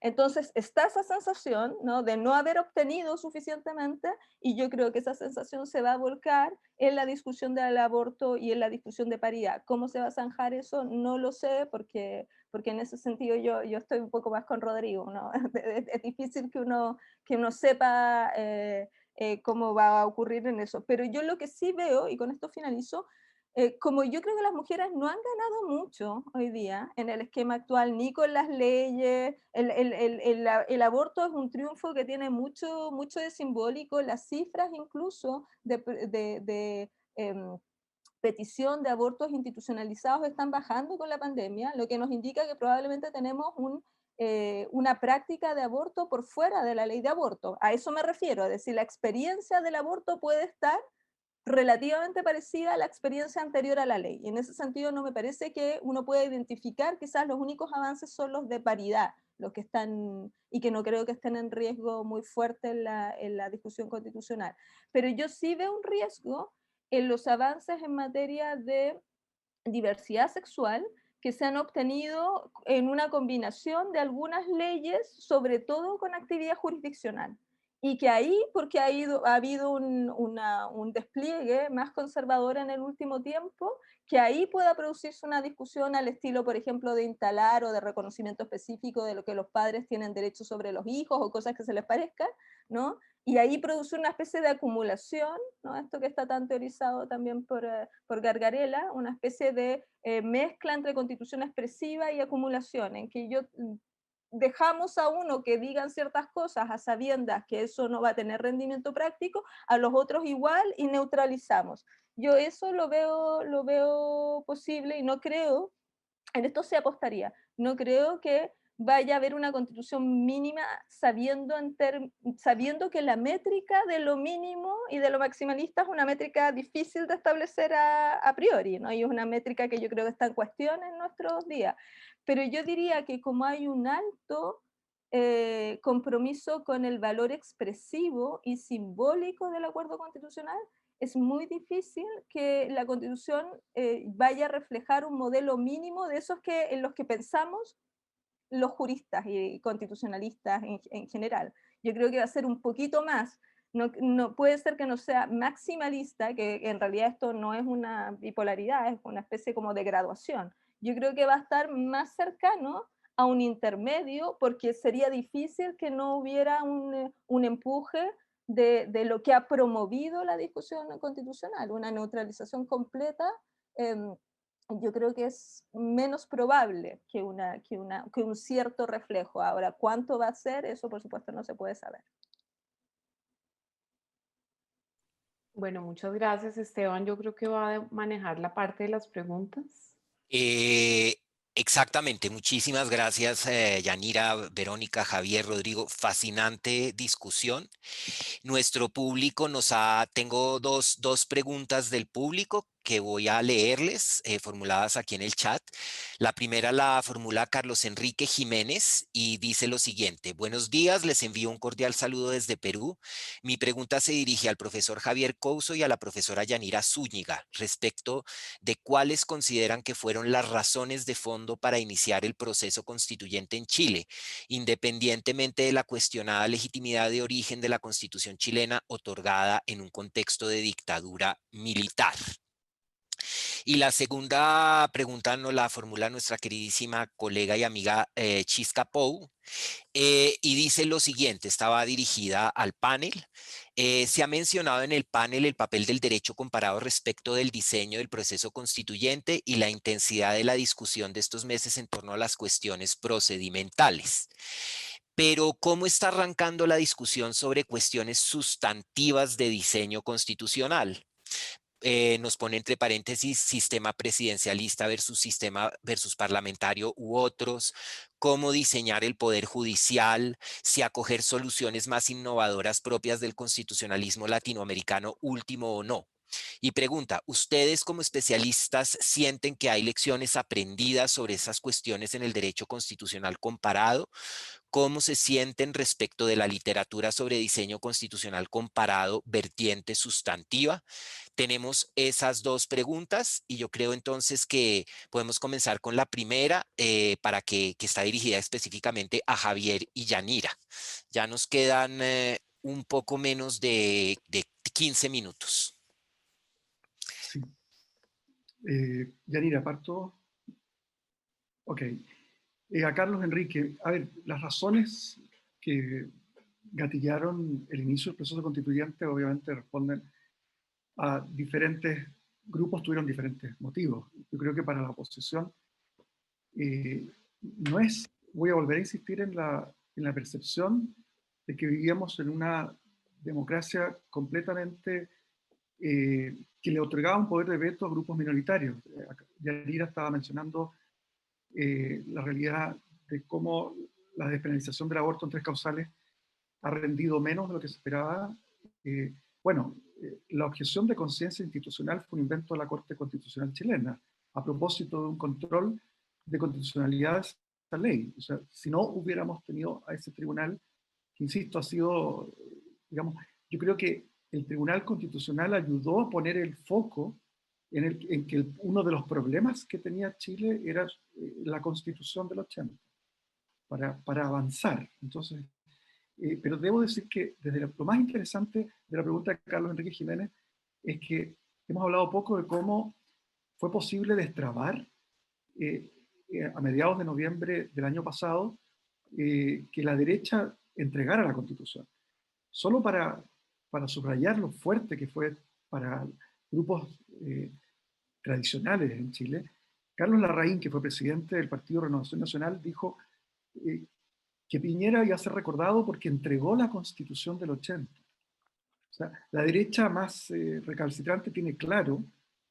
Carlos Larraín hubiera preferido que Piñera hubiera renunciado. Se habló mucho de la renuncia incluso dentro de grupos de derecha. Si renunciaba antes del 20 de noviembre, había nuevas elecciones, si renunciaba después, lo elegía el Congreso por el tiempo restante. En Chile tenemos 4 años, un periodo sin reelecciones, un muy mal diseño, pero yo diría que hay una cierta renovación en alguna parte de la derecha, y fue clave, por ejemplo, Mario Desbordes, que era el presidente del mismo partido de este señor, Carlos Larraín, que impugnaba a Piñera que iba a pasar ominosamente a la historia por haber entregado la Constitución. Fíjense el lenguaje, además, es como algo que uno atesora y que entrega. A mí me parece que eso define cómo era la Constitución de la derecha. No era nuestra Constitución, no teníamos una Constitución que pudiéramos tener, pero ni siquiera plausiblemente la posibilidad de considerar de todos. Y muy breve a lo de Chisca, que es una pregunta muy interesante. Yo creo que una de las cosas que yo por lo menos aprendí a la luz del proceso chileno en relación a las lecciones del derecho constitucional comparado es lo constreñido política y socialmente que son estos procesos. Uno cuando lee, el derecho constitucional comparado tiene un espacio restringido que es útil porque es un set de ideas que están ahí a disposición, pero está siempre colado, está siempre traspasado por el peso muerto de intereses, pasiones, intereses y razones, como decía Hume. O sea, es un elemento de las razones disponibles. Y claramente, lo hemos dicho poco hoy día acá, hemos aprendido del proceso colombiano como nunca antes. Nunca antes los chilenos miramos tanto el proceso constituyente colombiano, porque junto con el sudafricano han sido como los más observados. El proceso constituyente venezolano del 99 no tiene prestigio, ni siquiera, yo diría que es interesante, hemos tenido poco tiempo para explorar muchos otros temas que se abren. Yanira algo mencionó, pero Gabriel Salazar es el único que ha tematizado de manera sistemática una manera de un constitucionalismo desde abajo hacia arriba, un proceso constituyente hecho en base a asambleas comunales, pero no lograba dar con ningún ejemplo comparado del mundo donde eso haya ocurrido. Y ahora, en sociedades de masa, y generaba una nueva constitución. Entonces, nosotros miramos a Colombia y miramos a Sudáfrica. Yo diría que son los dos países que más he escuchado que se mencionan. Quizá hay otros modelos. Se habla de Islandia, pero Islandia fracasó en generar una nueva, y un país con una población de 100 veces menos que Chile. Entonces, es interesante cómo hemos mirado al lado, pero muy conscientes de los constreñimientos políticos y sociales de nuestro país. Muchas gracias, Javier. Yanira. Sí, yo solo agregaría lo que ya dijo Javier, que es indudable que el tipo de manifestación que se presentó en Chile durante octubre y que dio origen a este acuerdo del 15 de noviembre del año pasado tuvo mucho que ver, ¿no? Hay una escalada de violencia, un uso de violencia política. Esto también ha generado toda una discusión sobre qué lugar tiene la violencia en el marco de estos procesos, ¿no? Porque mucho de la estrategia fue tratar de llamar por parte del gobierno a condenar la violencia y fracasa estrepitosamente porque yo diría, ¿no?, que hay una cierta conciencia ciudadana de que en ciertos casos la violencia podría estar legitimada como estrategia política. Y ahí hay todo un nicho, creo, también de análisis que deberíamos tomar en algún momento también desde lo jurídico. Y por otro lado, me parece a mí, y esta es ya una hipótesis porque no conozco tanto el mundo político, pero me parece que lo que hay, como la claudicación que relataba Javier por parte de ciertos sectores de la derecha que en algún sentido firmaron a regañadientes, esto digamos es un hecho conocido, ¿no? Tiene que ver con la constatación de su imposibilidad de contener esa violencia política y con los riesgos que creo que Rodrigo mencionaba a la gobernabilidad. Sobre todo en un país como Chile, donde los riesgos en la gobernabilidad significan bajas en la calificación de riesgo, afectación de las inversiones, es decir, este es un componente dada las redes entre el tejido político y el tejido económico que hay que tener en cuenta también para valorar cuáles son las motivaciones de este tipo de de acuerdos. Esa es una cuestión añadida que creo que valía la pena ponerla de relieve. Y respecto de las discusiones sustantivas, sí las ha habido. De hecho, lo que hay es que yo diría que la discusión en la que estamos concentrados juristas por la oportunidad ahora es la discusión procedimental, pero el resto de las personas, ¿no? Buena parte de quienes nos dedicamos al derecho constitucional hemos sido requeridos para participar en muchos diálogos con la ciudadanía. La ciudadanía, por supuesto, normalmente no pide o no quiere conversar de esto, su foco no está en esto, está efectivamente en los contenidos sustantivos. Pues, por lo tanto, ha habido una elaboración, ya había una elaboración a propósito de la discusión anterior del 2013, la doctrina chilena ha puesto de relieve, mirando a veces o no al, al derecho comparado, cómo se podría avanzar en otras lógicas en la Constitución.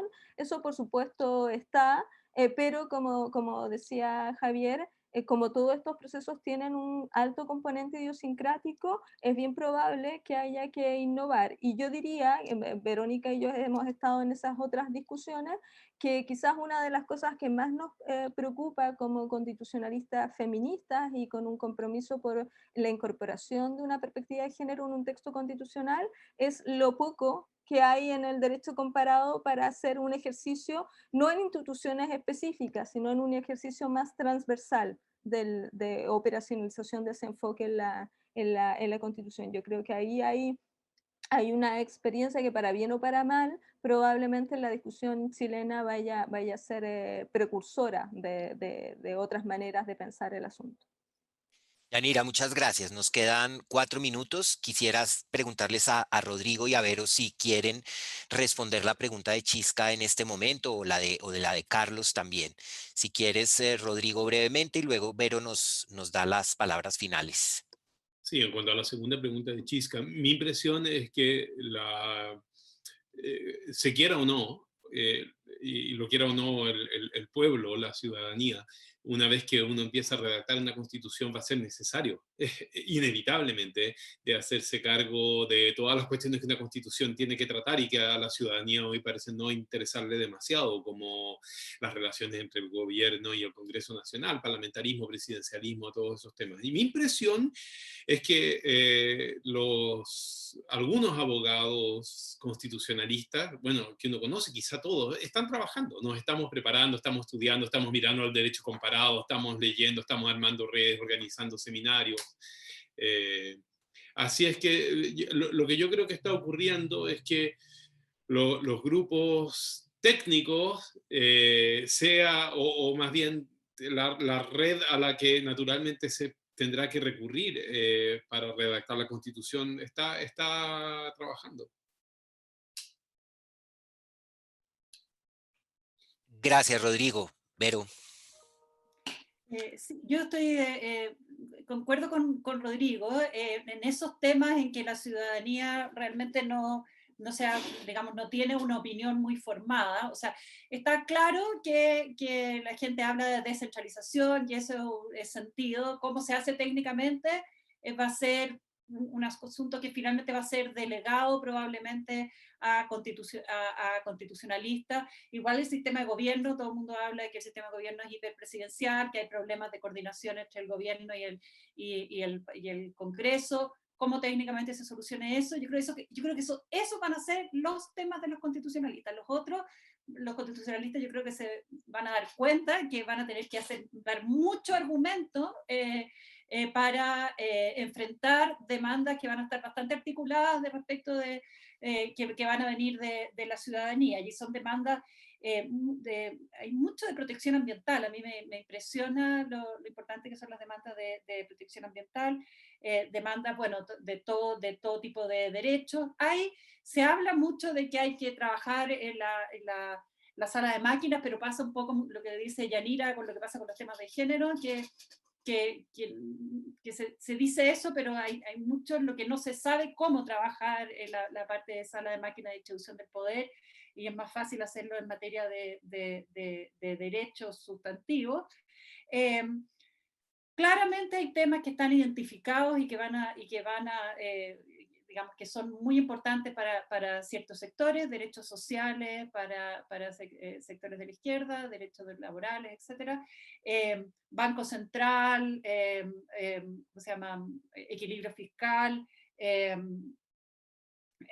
derecho de propiedad son muy importantes para la derecha, y ahí la izquierda habla mucho de la función social de la propiedad, cómo va a funcionar.